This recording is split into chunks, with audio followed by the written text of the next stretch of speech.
कलयुग के अंत में होगी अश्वत्थामा और कल्कि की मुलाकात।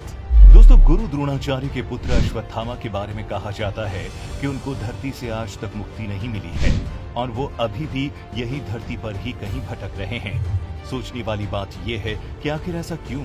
तो आपको बता दें, महाभारत युद्ध के दौरान ही उनको दुनिया के खत्म होने पर भटकने का श्राप दिया गया था। दरअसल एक गलती के चलते अश्वत्थामा को ऐसा श्राप दिया गया और सोचने वाली बात तो ये है कि अश्वत्थामा को ये श्राप किसी और ने नहीं बल्कि स्वयं भगवान श्री कृष्ण ने दिया था। दोस्तों, जब महाभारत का युद्ध हुआ तब अश्वत्थामा ने कौरवों का साथ दिया और धर्म ग्रंथों की माने तो भगवान श्री कृष्ण ने ब्रह्मास्त्र चलाने के कारण ही अश्वत्थामा को कलयुग के अंत तक भटकने का श्राप दिया। लेकिन कहा जाता है कि जब कलयुग का अंत होगा तब अश्वत्थामा को इस श्राप से मुक्ति मिल जाएगी, जिसमें उसकी सहायता कल्कि अवतार करेंगे। यहाँ तक कि अश्वत्थामा भी कलि पुरुष को हराने में कल्कि अवतार का पूरा सहयोग करेगा। अश्वत्थामा के संबंध में प्रचलित मान्यता ये भी है कि मध्य प्रदेश के असीरगढ़ किले में मौजूद प्राचीन शिव मंदिर में अश्वत्थामा हर दिन भगवान शिव की पूजा करने आते हैं। स्थित तालाब में स्नान करके अश्वत्थामा शिव मंदिर में पूजा अर्चना करते हैं। कुछ लोगों का कहना है कि वे उतावली नदी में स्नान करके पूजा के लिए यहाँ आते हैं। आश्चर्य की बात तो ये है कि पहाड़ की चोटी पर बने किले में स्थित ये तालाब बुरहानपुर की तपती गर्मी में भी कभी नहीं सूखता। तालाब के थोड़ा आगे गुप्तेश्वर महादेव का मंदिर है। मंदिर चारों तरफ से खाइयों से घिरा है। मान्यता के अनुसार इन्हीं खाइयों में से किसी एक में गुप्त रास्ता बना हुआ है जो खांडव वन से होता हुआ सीधे इस मंदिर में निकलता है। कहा जाता है अश्वत्थामा भगवान शिव का इकलौता ऐसा अवतार है जिसकी पूजा नहीं की जाती, परंतु कल्कि अवतार में अश्वत्थामा एक ऐसा अहम किरदार होगा जो आने वाली पीढ़ियों तक उसका गुणगान करेगी। भविष्य पुराण में लिखा है कि आने वाले समय में सनातन धर्म पर खतरा मंडराने वाला है।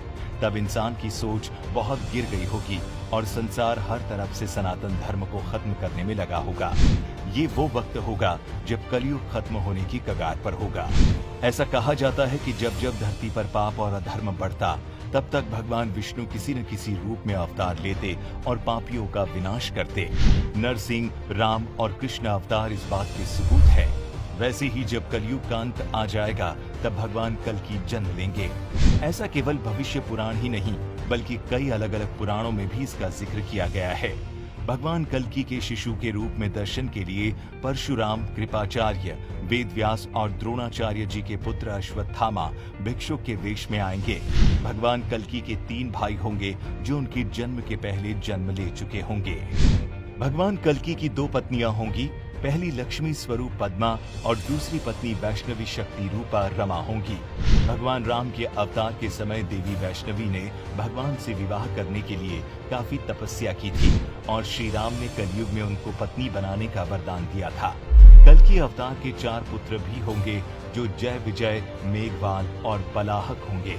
बताया जाता है कि भगवान कल्कि का वाहन सफेद रंग का घोड़ा होगा जिसका नाम देवदत्त होगा। वो घोड़े पर सवार होकर पापियों को अंत करेंगे और धर्म की फिर से स्थापना करेंगे। भगवान कल्कि भक्तों को सही राह पर चलने का ज्ञान देंगे और धर्म के नाम पर हर जगह फैले पाखंड को खत्म करेंगे। कल्कि जयंती पर बेहद शुभ योग बन रहे हैं। इन शुभ योग में भगवान विष्णु की आराधना और विष्णु सहस्त्र नाम का पाठ करना चाहिए। साथ ही कल्कि जयंती के दिन व्रत रखें और गरीबों और जरूरतमंदों का दान व भोजन कराएं। दोस्तों, अश्वत्थामा के बारे में इतनी बात जानने के बाद आपके मन में ये सवाल आ रहा होगा कि अश्वत्थामा का नाम कैसे पड़ा। इसकी एक बड़ी रोचक कथा है। अश्वत्थामा ने जब जन्म लिया तब उसने अश्व के समान घोर शब्द किया। इसके बाद आकाशवाणी हुई कि ये बालक अश्वत्थामा के नाम से प्रसिद्ध होगा। बता दें, भगवान कल्कि के शिशु रूप के दर्शन के लिए परशुराम, कृपाचार्य, वेदव्यास और द्रोणाचार्य जी के पुत्र अश्वत्थामा भिक्षुक के वेश में आएंगे। भगवान कल्कि के 3 भाई होंगे जो उनके जन्म के पहले जन्म ले चुके होंगे। बता दें, इन सभी दिव्य पुरुषों में से एक है रुद्र अवतार राम भक्त हनुमान जी, जो त्रेता युग में इस धरती पर हैं और कलयुग के अंत तक प्रतीक्षा कर रहे हैं।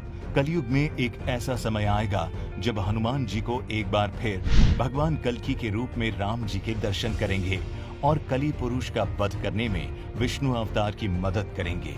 इसके बाद भगवान श्री राम द्वारा दिए गए वचनों का कार्यकाल भी समाप्त हो जाएगा।